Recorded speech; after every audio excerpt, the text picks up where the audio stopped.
Hi, everybody. This is Robert Linkle coming to you live from the bunker here in Sacramento, California. I have my very good friend, Dr. Evan Osar, here with me, and we are going to talk to you about our pre-con that's coming up here on June 4th. This is a pre-con that's preceding the 6th annual FAI Summit. Going to be a pretty awesome event this year. Obviously, the whole thing is virtual.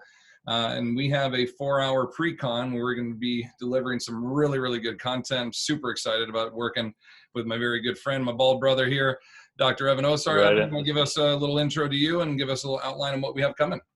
Awesome. Yeah, super excited to be with you. I know we've been planning something together for a long time, and we got a lot of great stuff coming up this year, but especially it's going to kick off right now, next week with the pre-con. So super excited.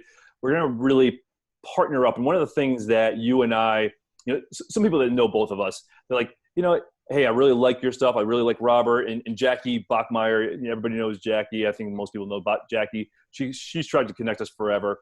And one of the things she said, you guys are really going to click and get along. And, I'm very protective about myself and my little inner circle. And I know you are too. And once we met and started talking, I'm like, wow, this guy's really smart, and he really has a very strategic way of looking at program design and systems. And we are very system oriented. We've created the integrated movement system, which basically looks at how do you use your assessments to drive your corrective exercise strategy, to drive your integrated movement patterns. And so as you and I started talking, we're like, wow, there is a lot of synergy with what we do. And it's just a matter of time before we could get together and create something really cool. Start doing something. Yeah, absolutely. And I completely agree. I think Jackie probably mentioned you 10 or 15 times. And I saw some of your stuff online, and I was like, I love the whys. I'm all about the whys. And when you hear some people kind of talk about when they implement stuff, they're just like, oh, this is really challenging. This is hard. And they never really get to that why. And you lead with that. And I just, that clicks for me. I want to know what the purpose of this is. And that's really what kind of brought us together to develop this. And we have an even bigger one, coming up later in the year in October that we're going to do. We'll have multiple days and hours that we'll get to cover. But the whole idea is like, we need actionable material, something that we can teach to people to use in our area of focus, our area of expertise, specific to our older adults. A screening process that we feel like works really well. It's kind of a combo of both of our screens, our movement observations. And then based off of that, from what we kind of see with people, we're able to offer a corrective and then a resistance training exercise. And you and I have had a couple little webinars here where we've been able to do these little back and forth give and goes of corrective exercise, and to deliver some very good actionable material to people, but also that gives them the why behind and the how behind to implement this. So kind of take us through a little bit. What areas are we going to be covering? What direction are we going to be going through with that pre-con? Give us a little look behind the curtain, if you will. Absolutely. One of the things that you and I were very keen on doing is providing, exactly like you said, actionable items. So that way you leave this 4 hours with things you can use with your older adult population. So we're going to take you through 3 key areas: low back and hips, because so many clients come in with low back pain, hip problems that even lead down to knee and ankle and foot problems. But we're going to lead with that because, like I said, so many people are presenting with issues. And unfortunately, there's a lot of strategies out there, but not a lot of great strategies. But marrying our approach, and what's great about the approach that we use and we're going to share and give you so that you can walk home with, is it's the stuff we use in our clinic every day. It's the stuff you use in your gym every single day. So we know it works. It's not just, we're science guys, man. We're all about the science and the research and we want to know the whys, but we also are practical guys that this has to work and translate to the everyday person that's coming in to see us. So we're going to show you how to use your assessments to drive your corrective exercises, and how the corrective exercises are key to helping your client establish more optimal and efficient habits. And then we're going to plug those new habits, those more optimal and efficient habits, right into the fundamental movement patterns that you're going to share for the hips and low back. So talk about what you're going to show as far as that goes. Yeah, when we go into this, I come with the history of hip replacements, back surgery, and so I have a very practical and personable experience with that too, but just an obsessive mindset to get as good and be able to deliver as efficient content. And I say efficient meaning like up to date, the most most efficient and the most effective way to teach, because we're only going to have so much limited time with our clients. We got to teach the best stuff now. So we're going to go through different hip hinge patterns, starting horizontally on the floor to work through that range of motion.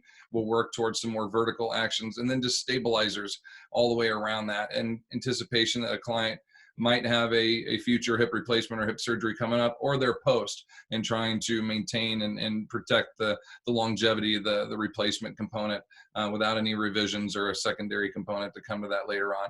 When we finish that guy up, we have about an hour of an assessment, and we have an hour of the hip and back. We're going to follow into the knee, ankle, and foot, and that will lead in with some correctives with you. Absolutely. One of the things we see with the knee, ankle, and foot is just the alignment. Like, there isn't a lot of emphasis on the alignment. There's a lot of emphasis about exercises to help the knee, to help the hip, which indirectly will help the knee. However, there isn't a lot of talk about the knee itself and the alignment that you actually need. Because one of the things that drives a lot of your older clients' issues is the fact that they start to lose rotation. They lose rotation of their hips, they lose rotation of their trunk, so then they start moving more through the frontal plane. The more they move through the frontal plane, the more their feet have to turn out. The more their feet have to turn out, the more their knees start turning in. So the more you try to bring their knees out, the more you start actually messing them up a little bit, because their feet and their lack of rotation are the driving issues. So what we want to do is, that's why we're starting with the shoulder, or I should say the hips and the low back, because that will help us improve some of the hip rotation issues. And now we're going to move down to help align the hip, knee, ankle, and foot complex, so our clients can start to move, bring their feet more from here back to even a few degrees closer to where they should be, so that the way they can rotate and take that stress off the knee and put it where it belongs, in the hips and through the lower extremity, not just stressing out the knee. And then we'll take that better alignment, more optimal alignment, into the functional movement patterns for the knee and lower extremity. The big key that I've seen, you nailed it there with that pigeon foot, or the duck foot kind of position, is that we get so tight in the hip and the knee and the hip flexors in the back that we start to lose our natural gait and our ability to balance. So they compensate by turning their feet out too, to like duck walk, so they feel more stable. And that just, in my opinion, makes them less stable. You know what I mean? Right. You're narrowing the base, and now they don't know what it's like to articulate and move and take longer steps and, manipulate their body in anything other than like a Christmas tree stand position. Correct. So they're just stuck there. So yeah, a big emphasis for us with that lower extremity is going to be working on that posterior chain strength. And I demoed one of these exercises a few days ago, where I was on the glute roller, holding onto the band overhead on the floor and taking myself out. And Oh yeah, I saw that. oh, dude, it looks so easy. Right, People right. watching, they're like, "Why are you grunting?" And I'm like, wait till you try it. Wait till you It's try so it. hard. Yeah. So we have a lot of these little exercises that you can That's really right. use as like primers, kind of warm ups and cool down, but are Yes. really going to address a lot of those limitations, strength and stability, the backside of the knee specifically, and the ankle. And then we're going to head up top, and we're going to finish in, and we really can kind of incorporate neck, shoulder, elbow, wrist, and hand. So many arthritic components that are going to be addressed in this area too. And personally, I'm looking forward to learning from you, because I'm struggling with a shoulder issue right now. So I'd love to learn some more correctives with this, but working on, the abilities of our body to emphasize strength development on the backside is something that you and I both see such great value in, because we do so much in front of us forward, constant development, and those are all the muscles we see. So everybody likes to train those. And so we're going to have a very big, as far as the resistance training component comes in, we're going to be looking for big ranges of motions to work with our different pulls and overhead actions. When we get there, we're going to look at different articulations with different grips and different positionings of the hand, the rest of the elbow specifically. We will talk about a lot of different wrist and hand strength training and stability exercises to help us through our manipulations of our daily activities, all that to help us build some strength. But really, we need the correctives for this upper half to kind of bring it all home. So you want to wrap us up here, Ev?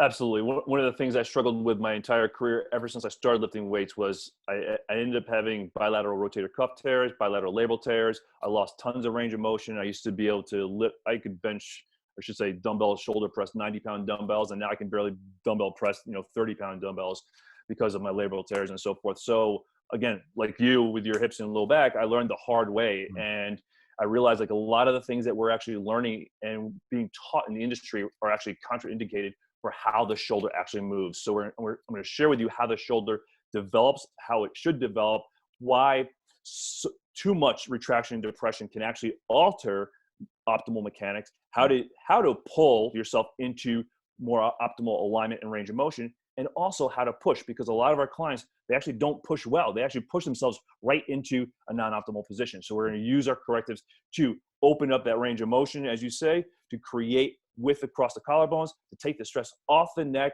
put it where it belongs through the upper thorax, and develop more optimal pushing and pulling patterns. Nice. That's a big thing that I've learned from you too, is that I've always used that cue of retraction, depression, anti-shrug, all that. And now learning that there is such a thing as like too much of that, right?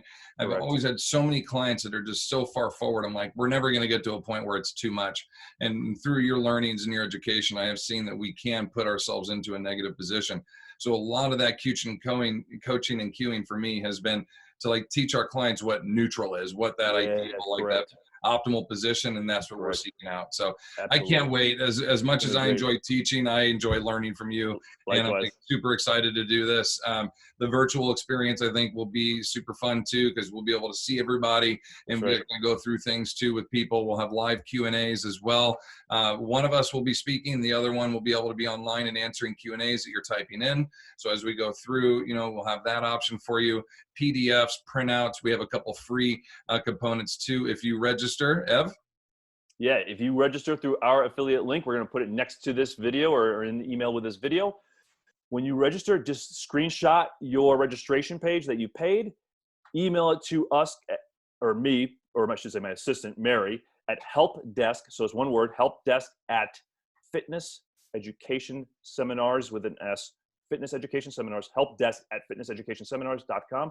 Once we get your registration, we're going to send you a free 90-minute video that we did. Actually, it wasn't free. People paid to come see us speak, but it's a presentation on post-joint replacements. Like, how do you use assessments? How do you use corrective exercise? What are the keys to training clients after hip replacements? So you're going to get direct access to that, so that way you can get started learning this information right away, and you'll be ready to roll when we see you next Thursday at, I believe it's 11 o'clock. 11:30 a.m. Pacific, 1:30 Pacific. Central, 4 hours with us. And also on our end too, if you screenshot your registration receipt, email it to me, robertlinkle@gmail. We will send over our Healthy Hips for Life, which is kind of a pre-hip and joint replacement. And it's a whole bunch, 30 plus exercises that I demo and coach and cue, and there's a little printout and PDF there too. So you got a lot of great value coming in, not only the 4 hours with us, but some extra hours of video and some other content that should be very helpful and very applicable to any and all of our older adult clients right now. So we look forward to having you join us. Check out the link below for registration, and hopefully we will see you on June 4th, 11:30 a.m. Pacific, 1:30 Central, FAI 6th Annual Summit PreCon, Dr. Evan Osar and myself. We will see you there. Thank you all. Have a great one. Looking Bye. forward to it.